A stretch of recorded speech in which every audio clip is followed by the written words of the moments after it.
Hello, welcome to another episode of Refute This, the debate series that sees me tackle my terrible laziness and Yiska try and tackle time zones in an effort to bring some kind of content to you. So this time we've come up with a whole range of scenarios actually, but the one that we picked for today was that Dallas Fuel should blow up their team despite their recent successes. I'm going to be for this statement, and Yiska's going to be against it. And I'm going to begin then because I'm hosting it. So there we go. You have no choice in the matter. So I All think right. I think that Dallas Fuel should blow up their team, and by blow up their team I mean rebuild so that the core isn't there anymore. I think they can use different pieces maybe, but they want to either build a new core or incorporate a new core from somewhere else, because I think that if you had looked at their previous performance before Stage 4, I think this would have been obvious to most people. I know you had a slightly different view on it, but I think you would admit that the popular opinion among most people, most analysts, was you should probably go ahead and blow this team up. You were kind of skirting along based on, the ability in 2016 or 2017 of you kind of outskilling other opponents or just having better teamwork and coordination on a fundamental level than other teams. But you could never really play dive. You had massive holes in a lot of the areas that were really important for developing a team that has potential to compete at the highest level, and they really failed to realize that throughout the whole of OWL.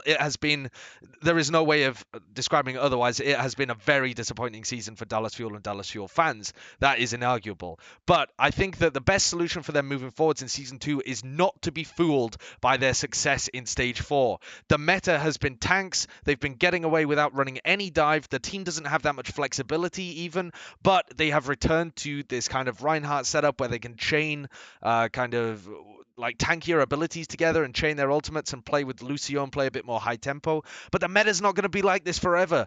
Yes, you have some players there that have the ability to make teams good at tanky compositions, but I would posit that just by keeping a few of them, you could still build a team that was good at tanks. You do not have to keep the core of players. So I could go into like what I would do with the team a little bit later on, but I'll allow you to reply and give your point of view.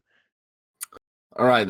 Well, the thing is that for me, the Envyus core was always a bounce back scenario. And if we're actually thinking about it, what you essentially need is a team that makes playoffs, so gets top 6 or whatever new regulation we will have next season, depending on how the expansion slots work out and whatever. And it's not technically just top 6, right? But Sure. and Yeah. then to peak in playoffs.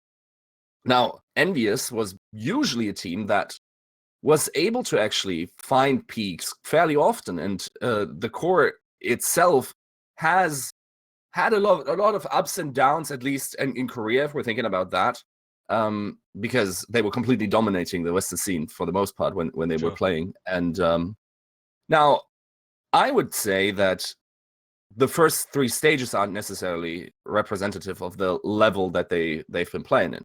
I would argue that if they were completely blown out in the preseason games and actually had, a solid warning signal as to say, okay, something's not working out with our system, they could have made the necessary changes. Now, obviously, the organization as a whole has sort of revealed some incompetence in fixing these errors.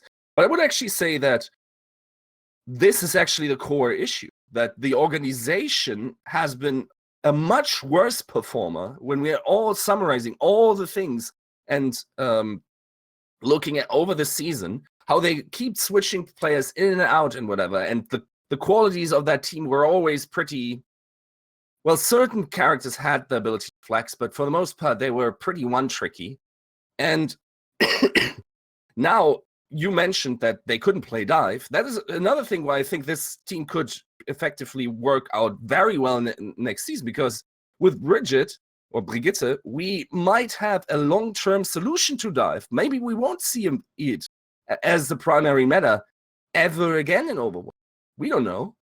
And I personally, also because of the brand value that they have, they're still the first team in terms of donations, the cheers on the for the Overwatch League or whatever. Sure. Yeah. In terms of team exposure and whatever, like blowing up the entire gross. Yes, I would definitely not keep everyone. So, for instance, someone like Coco, I don't think has a future. You could argue, my bad. You could argue there's a possibility that maybe they wouldn't have to kick someone, but they would definitely need a quality Zen, and that might just entail giving Chipsine the time in order to just practice Zenyatta for an extended period of time, because he was never given that.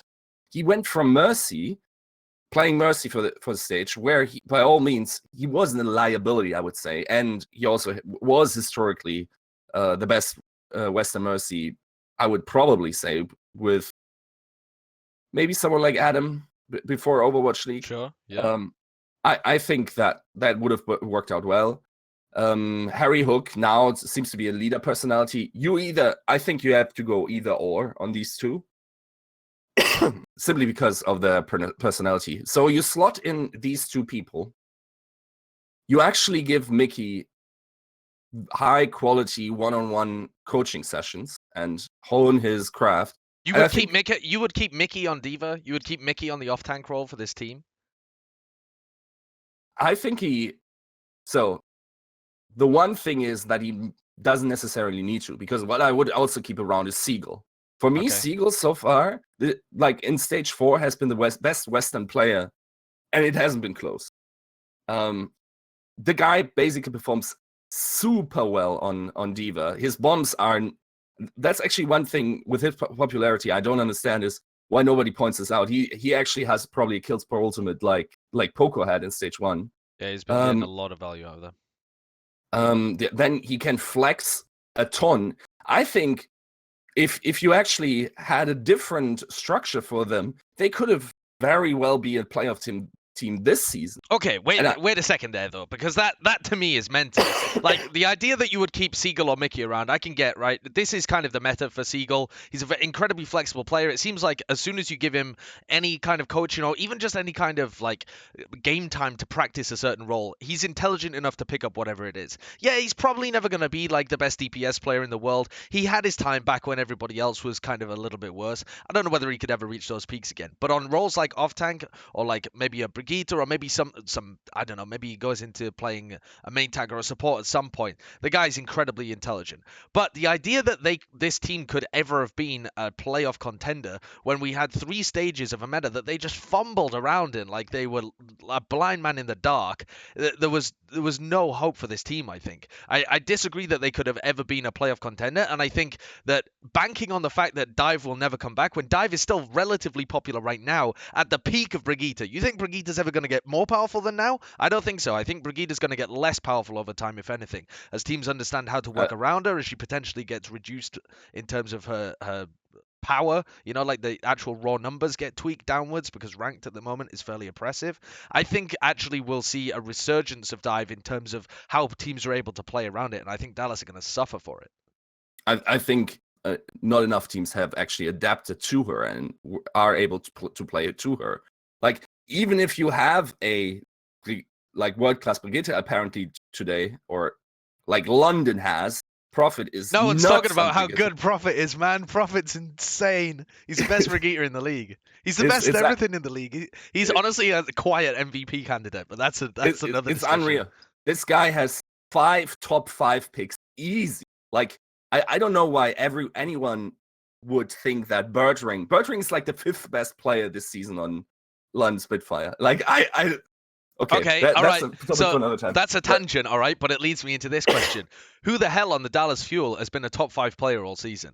Has there been anyone? Why the hell wouldn't you blow this team up? Even the person that they regard as their carry effect, even if you rebuilt the team around him, he's had like mentality issues in terms of potentially his attitude that we don't quite know, but certainly in terms of how he's coped with the stress and stuff like this and how he integrates into a team environment. He doesn't think of himself as like a piece of the puzzle. He thinks of himself, presumably from his interactions on Twitter and stuff like this, as a core part of the team that really needs to be performing at 100% all the time, otherwise they're going to lose. This is like a weird mentality to have for a guy that you would build a team around. Maybe he'd be like best positioned as a support in DPS, but even so, having him as a core part of your team with no other DPS to back him up, how do you get this value out of Dallas Fuel? How do they ever be a top team?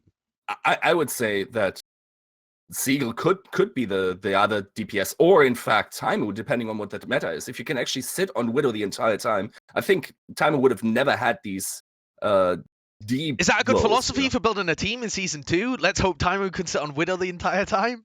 Oh, it's not just that. Like, okay, so would you have said that LA Gladiators would have been a playoff team before they got Fissure? No, definitely not. I thought that they would sit somewhere towards I the middle will of the bottom of the table. I will wager that Dallas actually tried to get Fissure as well as Rask, but London was like, we're not giving you both because you will win this league if you get both. Right? At this point in time, keep that in mind, right? Okay. Yes, they were shitting the bed, but I mean there was still some time to recuperate their loss or whatever. But I would argue that the same transformation could have happened with a guy like Fissure that basically commands a game plan that definitely also funnels or gives a direction to these passive support players who just heal him. Then Effect has someone to follow around.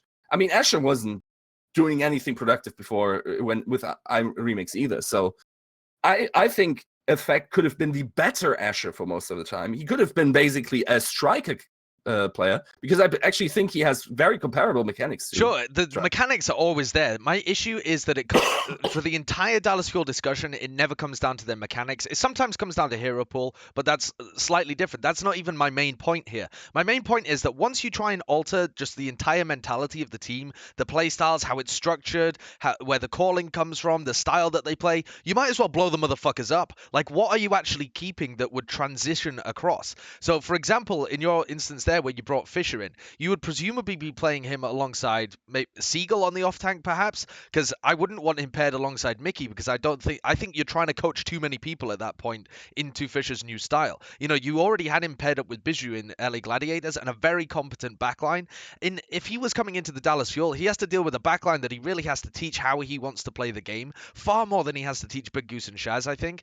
And then he has to coach an off tank, and then he has to fit Effect into the mechanism that he wants. If you're coming into the Dallas Fuel as a guy like, for example, OGE, and you're trying to work into their system, I mean, what the fuck is the system? They've got some DPS that can't play the DPS role, especially after they kick Dallas. They don't have a competent Genji. They have a Tracer that tries to play the one-man I army disagree kind of style with the that whole time. vehemently. What? The fact that they don't have a competent Genji? Yes, I Seagal mean, was a top 5 Genji Seagal in the got league. AKM to play Genji the entire time because he didn't want to play it, or he wasn't comfortable enough in his own play style or ability to be able to play it. That team was a shit show behind the scenes, quite obviously. The things that were going on basically so blow them up, explode them. That's my point. Is that I don't think that even if they came back at the beginning of the season with Aero and OGE right at the beginning of the season, I don't think this system would have worked for them. I think inherently they have a very player-centric idea. Their core is too old. You can't teach an old dog new tricks. You're gonna find it very difficult to restructure this team. I think a fresh mentality is what's required. Like LW Blue?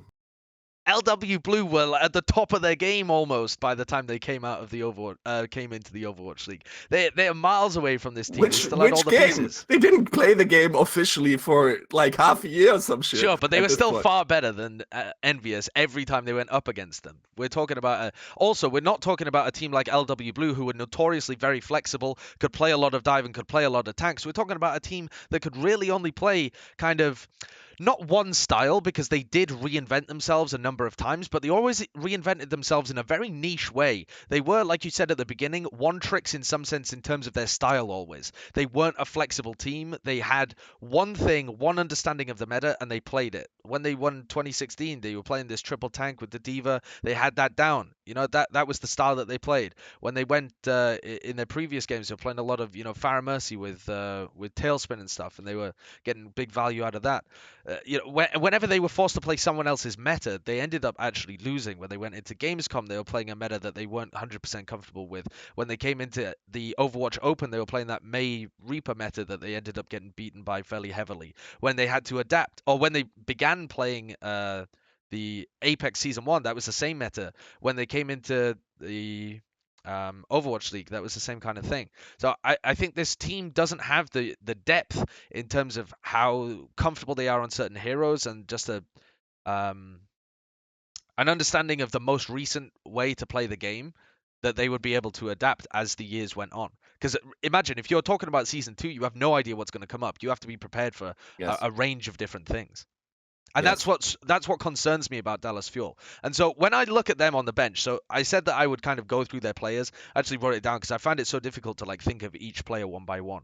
So the guys that I would want to keep and restyle around are actually OGE and Unco. I feel like these guys have excellent not determination, excellent mentality and an ability to work with a lot of different players. So if I was going to try and work around someone, I'd keep other people on the bench, but the guys that I would try and keep in my starting lineup would be Unco and OG, which I think is supposed to be pronounced OG, but we've just pronounced it wrong the entire Okay. season.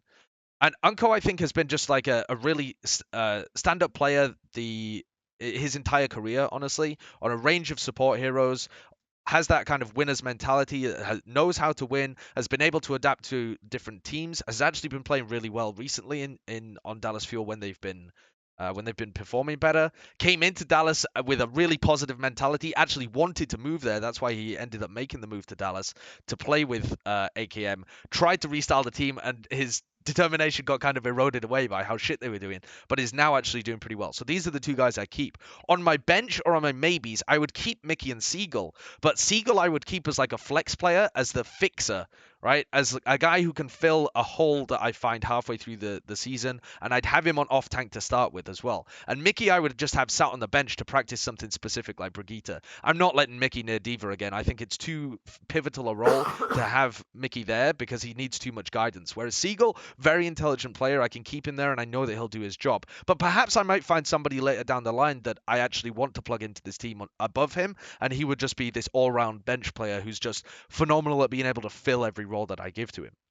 And then Effect and AKM. AKM, I can't really find a place for the guy on my team unless he's my hit scan specialist, and I might be able to find better for that. I think that he does have some holes in his hero pool that are really difficult to manage. Can't play the Tracer, can't play the Genji, has to really grind to be able to play the Widow, and doesn't really play many of the off tanks that well as well. Can play a serviceable Zarya and Hog, but still, you're getting into that weird territory with AKM that Rogue fell into and then Dallas fell into, where if you're trying to use this guy as a main part of your lineup, you've got a lot of holes in your hero pool. And then obviously Effect I would try and keep on the bench depending on what his mentality was and how coachable I thought he was. But that for Effect, it's kind of like I don't have enough information because I've never worked with the guy. He obviously a fantastic, at some points seemed like a transcendent talent on Tracer, but something about the way he's worked within this team kind of rubs me the wrong way, that I might just kind of blow him up as well and try and pick up someone like Nene, who's, or Decay next season or something. The guys who are younger and have like a ray of a mechanical talent but haven't been perverted in some sense by the lost streaks or being integrated in such a poor system. And the rest of the guys, the actual core guys like Chips, Coco, Taimu, Harry, I'd be saying bye-bye to them. I'd be trying to replace them with a guy like Custer who has the ability to call and manage things from the supportive positions. Because I think both Harry and Chips, they're not quite cutting the mustard in terms of how they're controlling the team for me. The thing is, to me, is like Envyus comes into the season as clearly the best Western roster. Then this new system hits, and suddenly everyone on this team is underperforming in terms of their own personal performance, other than the guy that takes his own route and makes himself good in terms of stats, as Effect did, and actually did it effectively in some matches, especially against Shanghai comes to mind or whatever, right? Sure. Where I think they would have lost that game if Effect didn't pop off that well. Sure. But that's not a great thing, is it? That's not like, this team's doing so well, they required a fucking 1,000,000,000% performance from their absolute star player to be able to beat Shanghai. Yes, but like a topic that we will eventually talk about is how important coaching is in the Overwatch League. And I think like basically every part of life tells you that it doesn't matter how good your parts are unless there's some guy, unless the leader is giving the right direction. Like you can't work past a head coach in an esports. It's not like, you're in your office and it's like, the boss said blah, blah, blah. I just do it the other way. And there's like a hidden boss that does it all. There's not enough time for that. There's not enough, flexibility for that. Then also, they were possibly notoriously understaffed in a way. Because if I hear things like, yeah, well, Russell couldn't really communicate that well with the team. It's like, okay, but you have Violet there. So what's he doing? So maybe there would have needed a change to happen or whatever. Now the thing is, yes, I definitely agree that it's a very hard decision, right? So Aero comes in, and it is sort of whack. And I also said that in the episode of Watch the Overture, that you don't know how good or how big of an impact Aero actually has on the team, because the new meta might as well just explain everything about it. Yes, I don't buy this for a second. if they had carried on with Kai and still had the same results, I wouldn't have been that surprised. Because coming into this new meta, we thought, oh hell, Dallas might be incredible. Now their week one performance was pretty shit, and we were like, oh well, maybe they're not legit. But then they kind of picked it up. But I would not have been surprised if Kai had been able to have the same results with this team. And I think another flaw in what you're presented there is that Kai did have the same results with this team and be the best team in the West before then. So I don't think there was any difference in the system coming into the Overwatch League. I don't think the system changed. No, the levels of competition changed. Sure. Way absolutely. But that isn't then Envyus or Dallas underperforming. That's Dallas getting overtaken by teams that are better than them, that have been built better than them, who've outpaced them. The new blood has risen up, and they have sacrificed Chip's Iron to the cause, and now they're getting the results they need. I mean, you've got new teams like Philadelphia Fusion. Which other teams look great? I mean, Houston Outlaws look better because they'd taken a team that was like kind of okay and then made some big improvements and got the coaching staff around them and this kind of thing. But the Dallas Fuel, you got to remember, these guys as Envyus had been performing with better resources than everybody else. They had had the team house. They'd had coaches at a time when other teams hadn't really. They'd had a team and a core that had worked well together for a while. They'd been able to go over to Apex and stuff like this. Yes. In some sense, once things were leveled out, that was when Dallas started to underperform. So I think as things continue to not just level out, but as other teams start to outpace them with their overall structure and their infrastructure behind them, the coaching staff and stuff like this, I don't think that it's the coaching staff that needs to improve for Dallas Fuel. I do think that is the case, but I also think that they're going to be working with like a team that doesn't have the same potential. The thing is, for me, if I am the GM, if I'm Hastro, this hasn't sufficiently proven to me, because also, maybe it wasn't the actual core that was outpaced. It was just my system of how you handle players, because notoriously Envyus and all the other esports, and I know you follow CS, they basically try to get this concoction of the best tools they can have, and then creatively have these French teams that can just peak in the right moments and win a major and whatever. That, I mean, we don't have that system in Overwatch as much. As I said, it could be possible that they could peak for playoffs, but I think they just need to rethink their approach to at least Overwatch as an esports in that regard. And now that they introduce more coaching structure, I don't think any of these players are actually coach resistant in a sense. I think they would just... I think now they've been broken, perhaps, but I think at the beginning of the league, they probably were fairly coach resistant. These guys had a swagger about them, coming into the league. I think it's perhaps a little unfair to Kai to say that he had just like the easiest job in the world trying to wrangle these cats and make them all work together. These guys weren't like the most coachable players in the world. This wasn't like Boston where these guys had no experience and some guys coming in like a fucking alpha male and telling them all where to go. Kai's way more of like your friendly guy who's going to tell you like what he thinks is the best in this situation, and the players are all going to have input. Like, that system to me doesn't seem the best, but how much of that system comes from the top and how much of that system comes from the players? I mean, why would, if Kai was a competent or working piece in the Dallas structure, why did they not keep him around? I assume because they needed to go for a fresh start.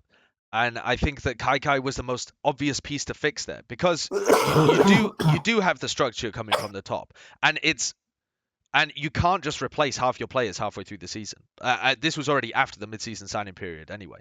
So if you're going to make a major change to this team, the hell else do you do other than kick your coach and replace your coach? You can't replace 3 of your players with 3 brand new players. It's just not feasible. You can't realistically wait until the end of the season to experiment, because at that point the competition has died off. You don't get the same kind of experimentation there. So I think they had reached the point where they realized, again, again, though, Kai was this kind of more friendly player for them, right?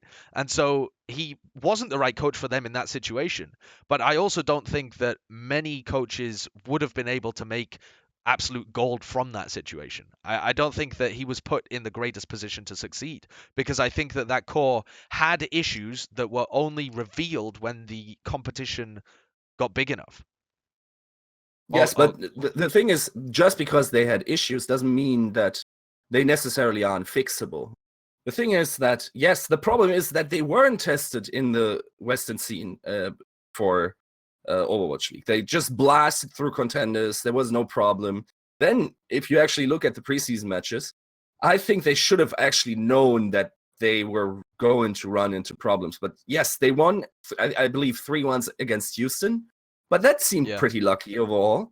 And then they played Mayhem, right? And now we know Mayhem wasn't a real test. Maybe they were at the time because they were still a top contender. They looked awful in the preseason as well, man. That was when I first realized that Florida Mayhem were going straight down the gutter. You watch them in the preseason, they looked like they didn't have a fucking clue how to play the game. Looked like they just booted it up. They let their little sisters play or something. It was ruined. Yeah, and then, I mean, this team had a track record of always performing also in Korea. They won an Apex season, they got a top 4, they got a top 8. It's not like they were constantly underperforming. They have the achievements to back it up, that they can be in a top position. And keep in mind, top 8 is basically a playoff spot in the Overwatch League, right? If you're not measuring top 8, meaning 8th best team, right? So Dallas comes in, and it's a completely new way to play Overwatch, definitely in how you prepare for opponents and whatever. And that team was always pretty smart in how they approach the games. Now, if you can't do this, actually, right? And I think they had a time, especially under Kaka, where they had some interesting strategies. It was just lacking on execution. They couldn't grind it out in that regard.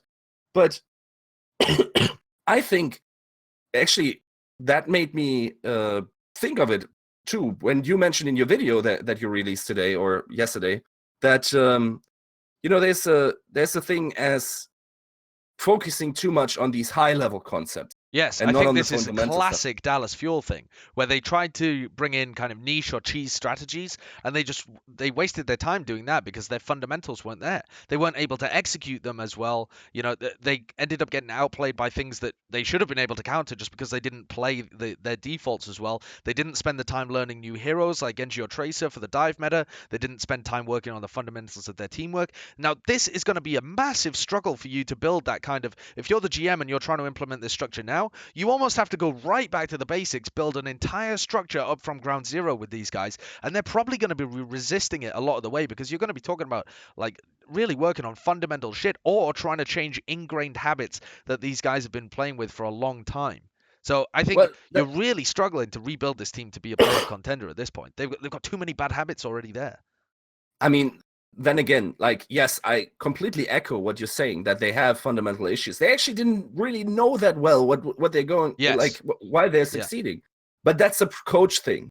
A coach needs to know all the elements that go to a player. And then if you think of Boston, they basically, or NYXL, I guess, too, they build their teams in a modular way. If one player falls out, they know exactly what they need to do in order to, reset them. They have a clear outline of what a player can or can't do, and not just in terms of individual skill, but also in terms of comms and as a leadership personality or whatever. Okay, but I think here's another thing. Those teams are working with much more well-rounded players as well. They're working with players that they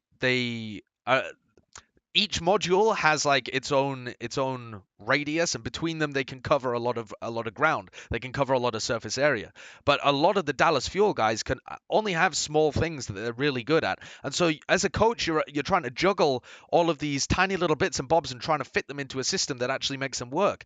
For example, if you're trying to run you got Taimu and Effect or something, your effective hero pool in the DPS is so minimal, and so you're like, okay, well, let's try and play a Genji. All right, Seagal plays the Genji, but now we need somebody else to play the off tank, so Mickey has to play the off. There's so many moving pieces because their hero pools are not there to start with. I think that's not a problem of hero pools. It's like the way it fell in the Overwatch League meta was very unfortunate for It was dive. It was Widowmaker Dallas. Tracer dive for a lot of the time. Yeah, but who needs to slot in and out of Widowmaker and Tracer? Like, sometimes you need to switch it up in the map. Now, their best Widowmaker player doesn't play Tracer, and their Tracer player plays a respectable but not as good Widowmaker, I would say. And neither of them really play Genji. And neither of them really play Genji, yes. So, I mean, that isn't necessarily the big problem, though. If you're playing full dive, I mean, you don't necessarily need interchangeable. Like Sabiobi doesn't need to play Genji in order to work, right? But so one of them does, though. Yeah, sure. And I think Seagal would have been a respectable Genji if they actually gave him the time. But that's the problem again, is that you run into a hero pool thing, because Seagal can only really play the Genji. Out of what was considered the meta in a dive situation, you're then forced to run the Genji all the time. Why? What else? Because he can't play the Widow, and he can't play the Tracer, and he can't play Soldier. He's only really got a competent Genji at an owl level. And even that at times has looked dire, but I think that's more to do with the lack of teamwork and understanding of how to play dive coming from the team and the players, because they've never played it before. Yeah, but then again, like the way this fell, yes, is not opportune. But I don't think, like, I think, for instance, that Seagal could have had a very similar hero pool to Dreamcast before. I think we would, if this season would be running better, we would actually think of Seagal as the Dreamcast. That's a bloody bold statement. All right. I'm running short on time here, so I want to get your closing thoughts of what you would literally do. So I kind of laid out my plan of who I would try and keep and what my thought process is. If you're not going to blow up the Dallas Fuel, you're going to try and have the success for Season 2. Let's imagine Tasmo and Hastro are listening to this. What's your plan for them? What's your layout, your recommendation? So I keep Effect. I give Mickey intense coaching. Maybe that also entails English classes. I have no idea. I keep Taimu around. And then, depending on... I mean, he doesn't have a small hero pool. Like, if Roadhog comes on, he's immediately probably the best player in the league on that hero or whatever. He's got a lot of niche hero picks. Yes. That works out. I keep him around for that. I keep Harry Hook because he's a leader. And I maybe keep Chips in a... Chips is hard. Like, I would have to look at how he can develop if you give him time on Zenyatta. Other than that, just keep Anko. That's fine. And you run with that. Would you keep OG? I don't think I've seen enough representative stuff, because most of the time tank is also only as good as the guys that follow up on him. Like, Coco looked notoriously bad on Winston, and he wasn't a great Winston. But it looked much worse because he created space nobody ever took. And it looked so disjointed. It was insane at times, right? So, I mean, Coco is definitely gone at this point. I would maybe look for OGE if I can trust him to be a nuts tank down the line. Because, like, why is he not playing that? Or he is. He's playing all the time. What? No. I mean, why is he... When Coco was reintroduced into the roster briefly, it was mostly on picks like Orisa or Reinhardt. Why was he not playing these picks? Like, I think he had sort of like a resistance to playing these picks. And I mean, there's still definitely also a language barrier. Now, I have to say and be honest, the tank I would introduce, if I keep Effect around, would also be Korean, just because... Sure. Like, this seemed to be like a cornerstone that every team seemed to be building on, the Winston Tracer synergy. Now we'll have to see what comes around. Now, the problem is that, as far as I know, they don't have as much time after the season in order to determine, based on the performance that we will continue to see. I don't think there's much time for other tournaments where they could test that out. But I mean, I would probably take a gamble, also not just because of the potential, but also just because of the marketability and the legacy that team has already built. And it's not just that I would adhere to that because it's such a, honeymoon, or not honeymoon, but like a nice story. But it's like, I think they are just a team that bounces bounced back and has always bounced back and has found the quality again and again. And then maybe in the offseason, if you can switch some picks around, that's also the biggest thing, that they keep switching around and they actually didn't give the time to the players to learn these picks from week to week. So if they actually have a half a year or something, or 4 months, or I think it's undeniable that if you want to stick with the core, you have to be practicing your fucking asses off in the off season. Like, there is a lot of work to do with this team if you want to stick with the core, and perhaps it would be the easy way out in some sense to blow it up and start again. But it might be doable. I think from a marketing point of view, though, as well, it's pretty interesting because I think you really risk killing your brand forever if you suck dick in the second season as well. But either way, an interesting topic, but I now have to bounce. If you agree with me, what are we, for, against? If you agree with me, give a thumbs up. It never works like this. It never works well because no one watches till the end. The only thing it does, in fact, is when people agree with the against, there's just a weird half and half of likes and dislikes. So it just fucks with the entire system. But anyway, you can leave a comment as to what you would do with the Dallas Fuel, because neither of us are the GMs. Well, I know that I'm not. Maybe Yiska's been picked up in the no, he's going to be picked up in the off season to do this. All right, thank you.